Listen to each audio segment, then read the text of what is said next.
Yesterday, in both a staff meeting and in a bigger meeting here at Newsmax, people were discussing the Georgia special grand jury foreperson. Her name is Emily Kohrs, and she has given an interview to the New York Times, and well before a final outcome in the investigation. She shouldn't have done that. When she was asked about recommended indictments for former President Donald Trump and others, Kohrs said, quote, "It's not a short list." And when asked whether the special grand jurors recommended indicting the former president, Kohrs said, quote, "You're not going to be shocked."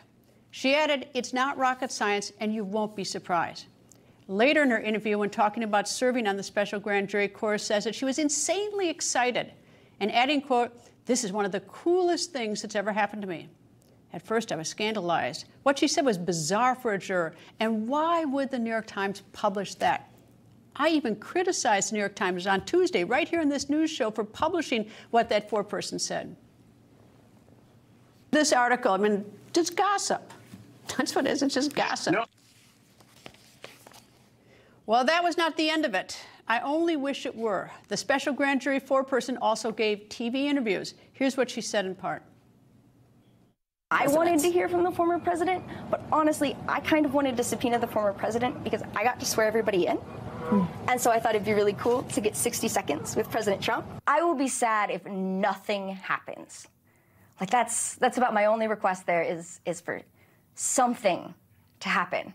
I don't necessarily know what it is. I'm not the legal expert. I'm not the judge. I'm not the lawyers. But I will be frustrated if nothing happens. This was too much information, too much of my time, too much of everyone's time, too much of their time, too much argument in court about getting people to appear before us. There was just too much for this to just be, oh, okay, we're good, bye. And if it was just a perjury charge, or perjury charges, would that be acceptable to you? That's fine. I will be happy as long as something happens. Why'd she do that and say that? What kind of juror who took an oath would be saying things like that about confidential special grand jury proceedings? It was giddy and grossly irresponsible, what she said. So to repeat it, to report it, also seemed to me to be irresponsible. So now upon reflection, I know I was wrong to criticize the New York Times for interviewing her and reporting what she said, because it's an important story. Why?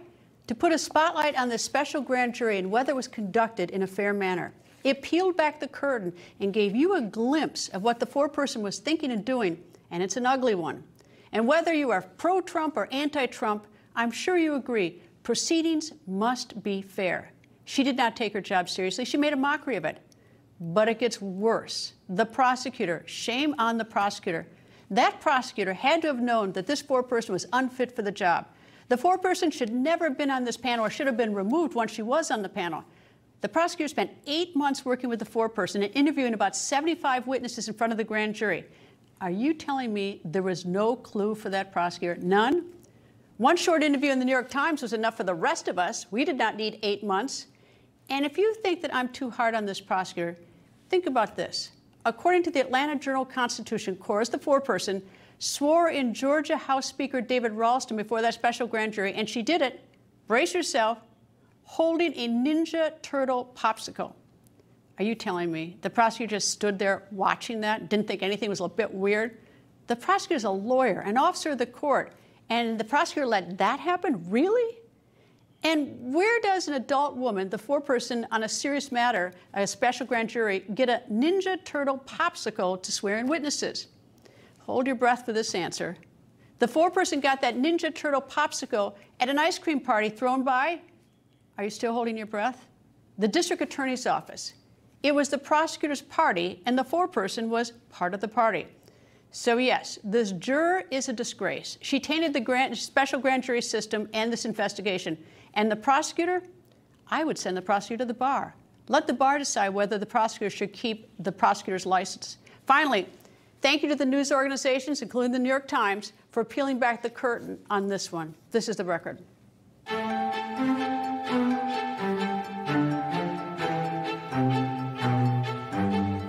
Professor Emeritus at Harvard Law School and author of the book, The Price of Principle, Why Integrity is Worth the Consequences, Alan Dershowitz joins me, who has been involved in so many trials with so many juries. Your thoughts about this, Professor Dershowitz? Well, my thought is that you are 100% right when you criticized the New York Times, and you're wrong today for taking back that criticism. The Times wasn't wrong to publish the interview. It was wrong not to put it in context. If we had just read the New York Times and hadn't seen the TV interviews,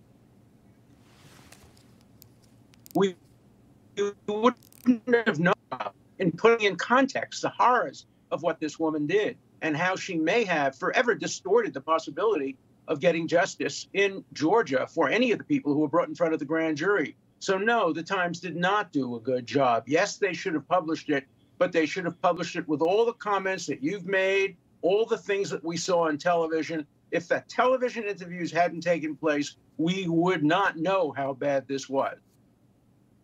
What about the prosecutor? I mean, don't tell me you can stand next to someone for 8 months, 75 witnesses in a grand jury room, and not know that maybe there's something wrong here. I mean, it took us 8 seconds. And the prosecutor just let this happen.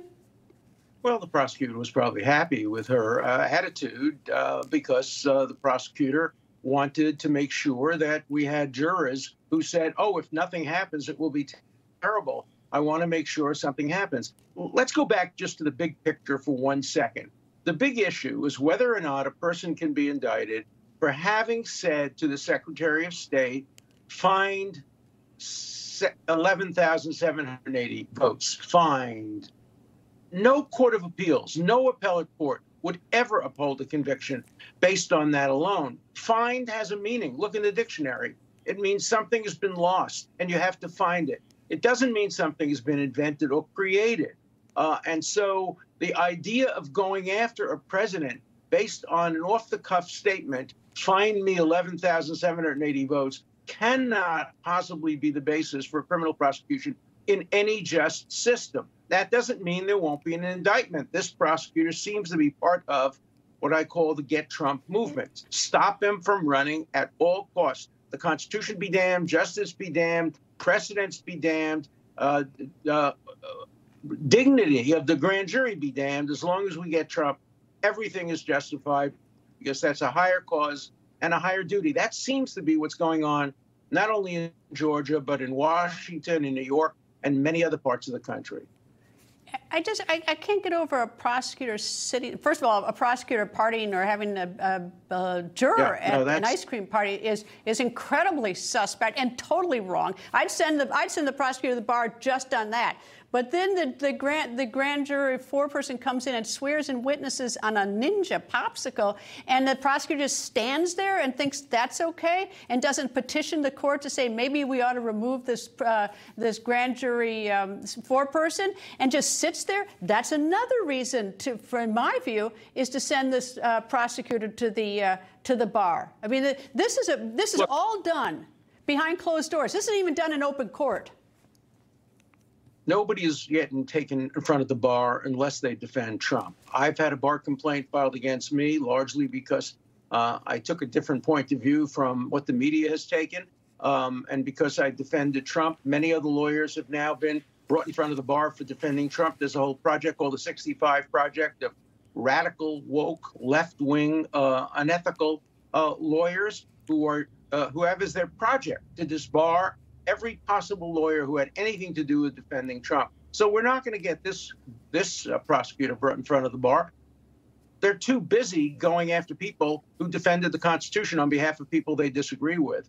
And it's all part of Get Trump. It's all part of that same process. In about 2 weeks, I have a new book coming out called Get Trump, the threat to civil liberties, due process, and our constitutional rule of law. And I document from beginning to end how this process of getting Trump is destroying civil liberties. This is what happened yesterday, the day before, with the prosecutor and this woman, Emily Kohrs, is the tip of a very, very deep iceberg. And I'm going to take the last word on. And what is profoundly different about this is that prosecutorial, any lawyer's misbehavior is done in open court. We can all see. This was done secretly, and we only got lucky that we learned about it, which is what is so horrifying because it's in a grand jury. But I'm taking the last word on that. Professor Alan Dershowitz, thank you, sir.